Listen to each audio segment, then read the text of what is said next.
இன்னைக்கு வந்து நம்ம பார்க்க போறது வந்து ஒரு தக்காளி தயிர் பச்சடி.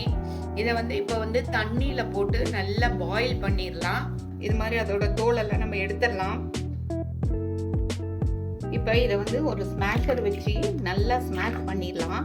அப்படி இல்லைன்னா மிக்சியில் வந்து ஒரு பல்ஸ் பட்டன் போட்டு எடுத்துடலாங்க. அந்த தக்காளி தயிர் பச்சடிக்கு இப்போ நம்ம ஒரு தாளிப்பு ரெடி பண்ணுறோம். அடுப்பில் வாண்டி போட்டு எண்ணெய் ஊற்றிருக்கேன். இதில் சும்மா ஒரு 1/2 ஸ்பூன் அளவு, குட்டி ஸ்பூனில் 1/2 ஸ்பூன் போதும் கடுகு போட்டுக்கலாம். ஒரு கொத்து கருவேப்பிலை,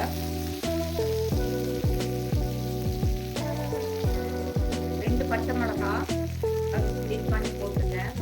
வெங்காயம் ஒரு சின்ன சைஸ் வெங்காயம் பாருங்க, அதையும் போட்டுடலாம். போட்டு இது எல்லாத்தையுமே கொஞ்சம் நல்லா ஃப்ரை பண்ணிடலாம். வெங்காயம் ஒரு நிமிஷத்துல நல்லா ஃப்ரை ஆயிருச்சு. இந்த வெங்காயத்தை இந்த பச்சடியில போட்டுடலாம். உப்பு தேவையான அளவு உப்பு போட்டுறேன். அதுக்கப்புறம் இது வந்து ஒரு புளிப்பு தன்மை இருக்கும், அது வந்து இல்லாம இருக்கிறதுக்காக கொஞ்சமா நாட்டு சக்கரை போடுறேன். இது வந்து ஆப்ஷன் தான், அவங்கவுங்க தேவைன்னா போட்டுக்கலாம், இல்லைன்னா தேவையில்லை. துருவின தேங்காய் ஒரு ஸ்பூன் போடுறேன். பாருங்க, துருவின தேங்காய் ஒரு ஸ்பூன் போட்டாச்சு. இப்போ இதை நல்லா கலக்கிடலாம். தயிர் இல்லாம இப்படியே கூட பச்சடியா வந்து நம்ம பரிமாறிக்கலாம். நம்ம எப்போ பரிமாறுறோமோ அந்த டைம்ல வந்து தயிர் கலந்தோம்னா ரொம்ப டேஸ்டா இருக்குங்க.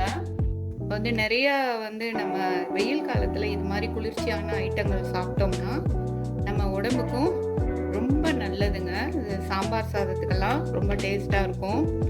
வெறும் சூடு சாதத்துலையும் போட்டு சாப்பிடலாங்க. தேங்க்ஸ் ஃபார் வாட்சிங் அவர் கிராண்ட்மாஸ் கிச்சன். தேங்க்யூ.